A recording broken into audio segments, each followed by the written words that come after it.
It looks like we are going to get at least one Samsung Galaxy S10 Plus variant with a ceramic back and insane amounts of RAM and storage. New patents show the design of a possible Razor phone, meaning the Motorola Razor, and it looks very interesting, if more nostalgic. And Oppo just sent out more invitations for a Zoom innovation event at MWC.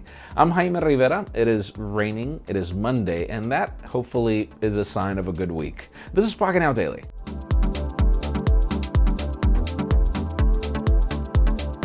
The official news today begin with deals that should have happened a while ago. If you're in the market for a Google Pixel 3 or Pixel 3 XL, they are both $150 off to a more reasonable price. The price that they should have always had of $650 and $750. Obviously, we don't know exactly how long this is going to last, so I would suggest you follow the link in the description.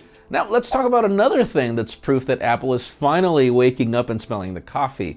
This actually happened over the weekend. The iPhone SE made it back to the store. In the clearance section, they're already out of units, so most likely there are other units or stores out there that still have the iPhone SE. But yeah, it was out there and it was extremely affordable because the company, I think, now needs to figure out a way to boost its numbers.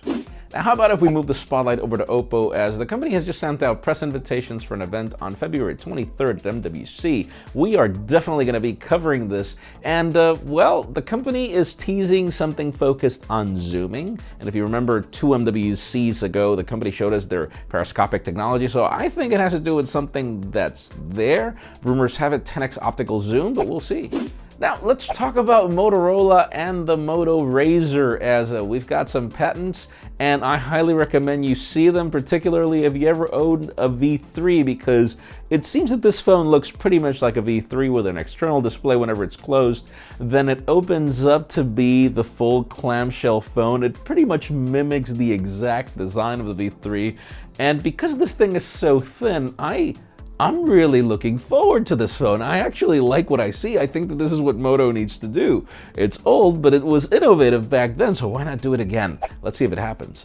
And finally, the hottest news today have to do with the Samsung Galaxy S10 Plus and that possible 10th anniversary variant. At least that's what I'm expecting this to be. Because listen to this. It seems that there will be a variant with a ceramic back that it will have 12 gigabytes of RAM and 1 terabyte of storage. So you remember that there was a variant that was going to cost an insane amount of money, that it was going to be launched in limited quantities. I think that's going to be the phone. I don't know if there are 12 gigs of RAM yet, but Samsung is the company that is in charge of building pretty much a lot of this technology, so I would assume that they would probably launch this very soon and then make that official. But whatever the case may be, let us know in the comments down below. If you had a Galaxy S10 Plus with all these specifications and design, would you pay what? How much would you pay? I mean, I wouldn't pay more than $1,000 for it, which is what I feel limited edition phones should cost, not $1,500 or $2,000. But leave us a comment down below. We'd love to know your opinion. Friends, again, if you want to get the news earlier, follow us on Pocketnow.com and subscribe to both our channels, English and Spanish, for more videos like this one. You can also follow me on Twitter, Jaime_Rivera, on Instagram at Jaime Rivera. Please give this video a thumbs up if you like what you saw. I'm Jaime Rivera. Thanks so much for watching. We will see you tomorrow.